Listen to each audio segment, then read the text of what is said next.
নমস্কার, ইউটিউবে ধর্মকথা চ্যানেলে আপনাদের সকলকে জানাই স্বাগত। সামনেই আসছে বিজয়া একাদশী। আজকে আমরা জেনে নেব যে বিজয়া একাদশী কি এবং এই একাদশী ব্রত আমরা কেন পালন করব এবং বিজয়া একাদশীর মাহাত্ম্য কি। বিজয়া একাদশী আমরা কোন দিন পালন করব, কারণ কেউ কেউ বলছেন বিজয়া একাদশী 22শে ফাল্গুন, আবার কেউ 23শে ফাল্গুন। তাই আমরা আজকে সঠিক দিনটি এই ভিডিওটির মাধ্যমে জেনে নেব এবং এর সাথে আমরা জানবো যে বিজয়া একাদশীর সংকল্প কি, বিজয়া একাদশীর পারণ মন্ত্র কি, এবং আমরা জানবো যে বিজয়া একাদশীর পারণ সময়টা কখন। আসুন তাহলে আমরা প্রথমে জেনে নিই যে বিজয়া একাদশী কবে হচ্ছে। গোস্বামী মতে হচ্ছে 22শে ফাল্গুন অর্থাৎ 6ই মার্চ এবং নিম্বার্ক মতে হচ্ছে 23শে ফাল্গুন 7ই মার্চ। নিত্যানন্দ প্রভুর মতানুযায়ী অর্থাৎ গোস্বামী মতে আমরা 22শে ফাল্গুন অর্থাৎ 6ই মার্চ এই দিনটা পালন করব এবং যারা নিম্বার্ক মতানুযায়ী পালন করেন তারা 23শে ফাল্গুন অর্থাৎ 7ই মার্চ ওই দিনটি আপনারা পালন করতে পারেন। এবার আমরা জানবো পারণের সময়সূচি। পারণটা হচ্ছে পরের দিন সূর্যোদয়ের পর থেকে অর্থাৎ 5টা 51 থেকে 9টা 52 পর্যন্ত। এই সময়ের মধ্যে আমাদেরকে প্রসাদ গ্রহণ করতে হবে।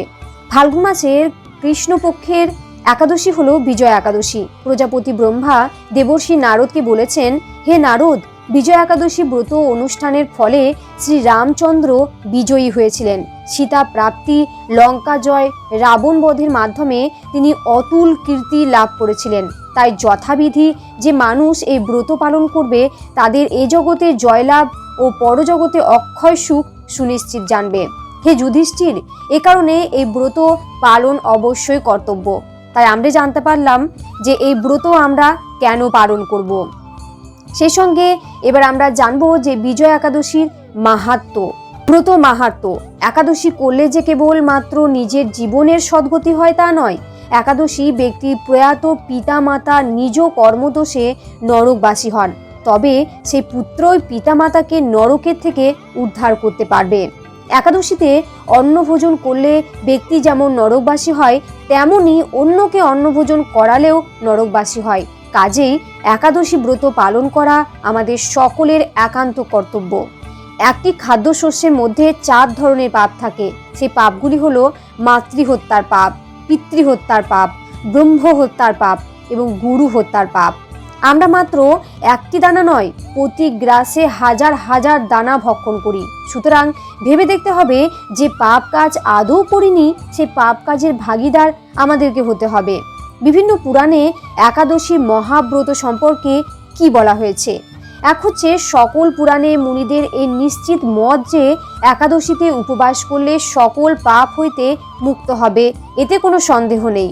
2 হচ্ছে একদা শ্রী যমরাজ ব্রাহ্মণকে বলেছেন, হে ব্রাহ্মণ, যাদের পুত্র ও পৌত্র একাদশী ব্রত করে আমি শাসনকর্তা যম হয়েও বিশেষ রূপে তাদের নিকট ভীত হই। যারা একাদশী ব্রত পরায়ণ সেই মাহাত্মারা বলপূর্বক স্বীয় শত পুরুষ উদ্ধার করেন। এটি হচ্ছে পদ্মপুরাণ থেকে। 3 হচ্ছে একাদশীতে উপবাস ইহাই সার, ইহাই তত্ত্ব, ইহাই সত্য, ইহাই ব্রত, ইহাই সম্যক প্রায়শ্চিত্ত স্বরূপ, ব্রহ্মবৈবর্ত পুরাণ। 4 হচ্ছে যে মানুষ একাদশীর দিন শস্যদানা গ্রহণ করে সে তার পিতা মাতা ভাই এবং গুরু হত্যাকারী, এবং সে যদি বৈকুণ্ঠ লোকে উন্নীত হয় তবুও তার অধঃপতন হয়।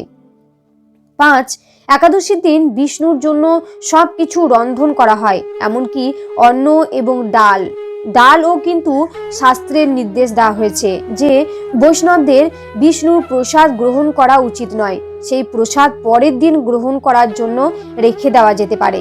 একাদশীর দিন কোনো রকম শস্যদানা এমনকি অন্ন তা যদি বিষ্ণুর প্রসাদ হয় তবুও তা গ্রহণ করতে কঠোরভাবে নির্দেশ করা হয়েছে। বিধবা না হলে শাস্ত্র অনুসারে একাদশী ব্রত পালন করার প্রথা শ্রী চৈতন্য মহাপ্রভু প্রবর্তন করেছিলেন। 7 হচ্ছে অনেকের ধারণা পুরী ধামে শ্রী জগন্নাথ দেবের প্রসাদ ভক্ষণ দোষাবহ নহে। এই ধারণার বশবর্তী হইয়া পুরীতে অনেকেই নিঃসংকোচে অন্ন গ্রহণ করেন। ইহা সম্পূর্ণ শাস্ত্র বিরুদ্ধ বিচার। 8 হচ্ছে বিধবা নারী এবং মতিগণ অর্থাৎ তেজস্বী যদি একাদশী ব্রত না করে তাহলে প্রণয়কাল পর্যন্ত তাদের অন্ধকারময় নরকে পচে মরতে হয়। 9 হচ্ছে হে রাজন, যতদিন আয়ু থাকবে ততদিন একাদশী উপবাস থাকবে। 10 বিধবা রমণী একাদশীতে আহার করলে তার সর্বপ্রকার সুকৃতি নষ্ট হয় এবং দিন দিন তার ভ্রূণ হত্যা পাপের অপরাধ হয়। 11 যিনি একাদশী ব্রত পরিত্যাগ করে অন্য ব্রতের উপাসনা করেন তার হাতের মহামূল্যবান রত্ন পরিত্যাগ করে লোহা যাচনা করা হয়। 12 দেবাদিদেবের শিব দুর্গা দেবীকে বলেছেন, হে মহাদেবী, যারা হরিবাসরে অর্থাৎ একাদশীতে ভোজন করে যমদূতগণ জমালয়ে নিয়ে তাদের অগ্নিবর্ণ তীক্ষ্ণ লোহাস্ত্র তাদের মুখে নিক্ষেপ করে। 13 যে মানুষ একাদশীর দিন শস্যদানা গ্রহণ করে সে তার পিতা মাতা ভাই এবং গুরু হত্যাকারী এবং সে যদি বৈকুণ্ঠ লোকে উন্নীত হয় তবুও তার অধঃপতন হয়। তাহলে কেন আমরা জেনে শুনে পাপ কর্ম করছি? ভক্তবৃন্দরা একাদশী মহাব্রত পালন না করে যে পাপ করছেন তা থেকে বিরত থাকুন। তারা সহ সকল ভক্তবৃন্দরাই একসাথে একাদশী মহাব্রত পালন করি এবং আমাদের এই দুর্লভ মানব জীবনকে সার্থক করি। আমরা শুনলাম যে একাদশীর মাহাত্ম্য কি, এবার শুনবো বিজয়া একাদশীর মাহাত্ম্য কি। কৃষ্ণ ভক্তি লাভই শ্রী একাদশী ব্রতের মুখ্য ফল। তবে আনুষাঙ্গিক রূপে স্বর্গ ঐশ্বর্যাদি অনিত্য ফল লাভ হয়ে থাকে। 1 হচ্ছে প্রজাপতি ব্রহ্মা দেবর্ষি নারদকে বলেছেন, হে নারদ, বিজয়া একাদশী ব্রত অনুষ্ঠানের ফলে শ্রী রামচন্দ্র বিজয়ী হয়েছিলেন। সীতা প্রাপ্তি, লঙ্কা জয়, রাবণ বধের মাধ্যমে তিনি অতুল কীর্তি লাভ করেছিলেন। তাই যথাবিধি যে মানুষ এই ব্রত পালন করবে তাদের এ জগতে জয়লাভ ও পরজগতে অক্ষয় সুখ সুনিশ্চিত জানবে। হে যুধিষ্ঠির, এই কারণে এই ব্রত পালন অবশ্য কর্তব্য। 2 এই ব্রতে যারা শ্রদ্ধাশীল তারাই ধন্য, তাদের জন্ম সার্থক, এতে কোনো সন্দেহ নেই। এবার আমরা শুনবো বিজয়া একাদশীর সংকল্প। যারা আমিষ আহার করেন তারা একাদশীর আগের দিন অর্থাৎ দশমী, একাদশী এবং দ্বাদশী এই 3 দিন নিরামিষ আহার করবেন। দশমীতে ভগবান শ্রীকৃষ্ণের চরণে ফুল নিবেদন করে সংকল্প করবেন, হে ভগবান, আমাকে কৃপা করুন যাতে আগামীকাল একাদশী যেন নিষ্ঠার সাথে পালন করতে পারি। পরদিন অর্থাৎ একাদশী তিথিতে সম্পূর্ণ দিন পালিত হবে বিজয়া একাদশী।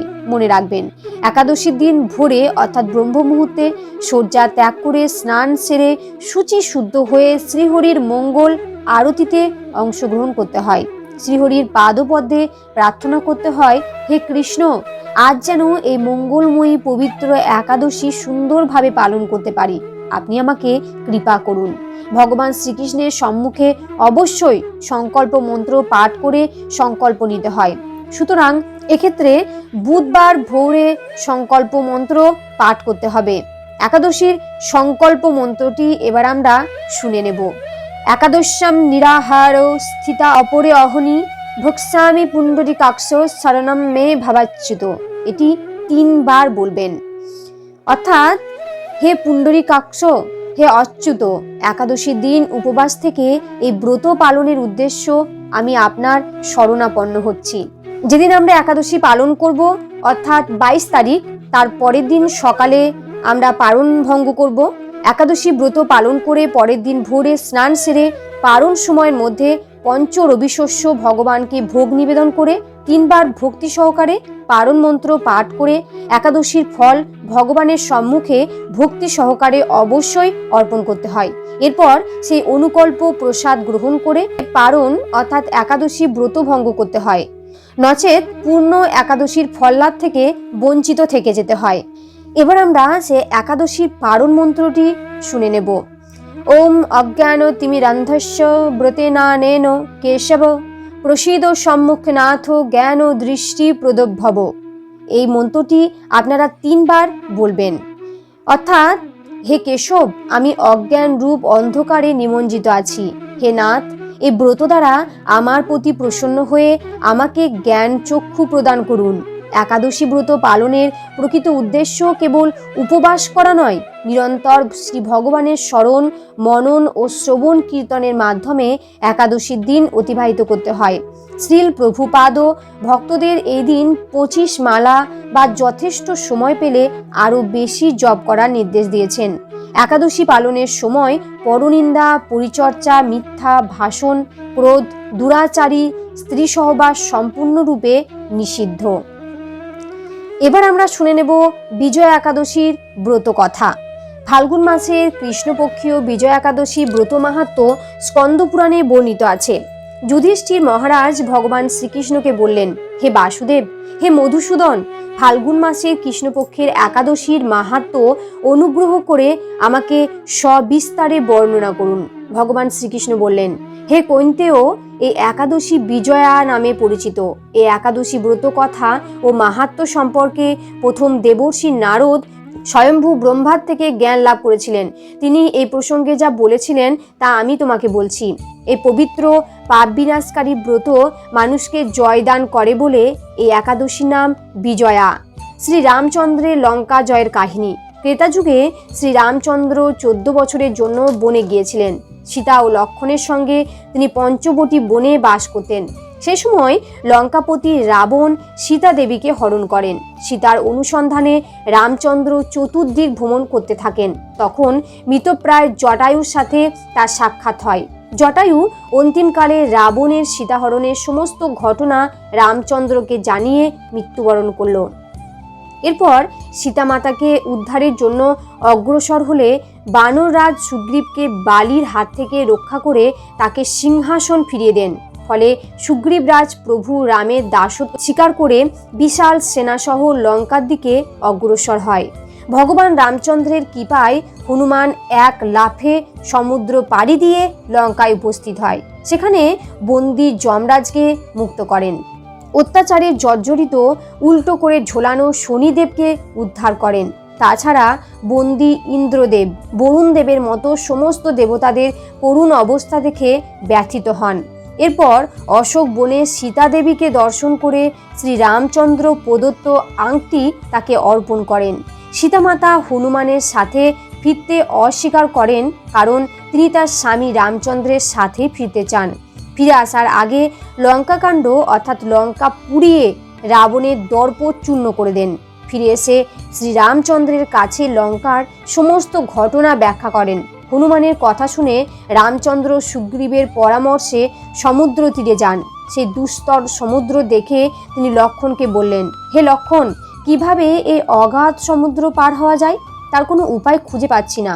উত্তরে লক্ষ্মণ বললেন, হে পুরুষোত্তম, সর্বজ্ঞাতা আদি দেব আপনি, আপনাকে আমি কি উপদেশ করব?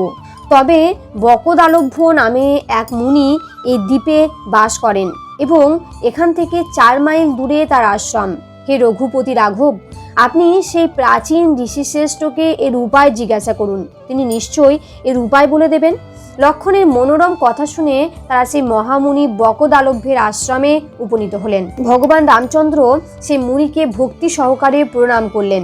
মুনিবর শ্রী রামচন্দ্রকে পুরাণ পুরুষ রূপে চিনতে পারলেন এবং তিনি সশরীরে আশ্রমে উপস্থিত ভেবেই আনন্দে ভরে উঠল মহামুনির হৃদয়।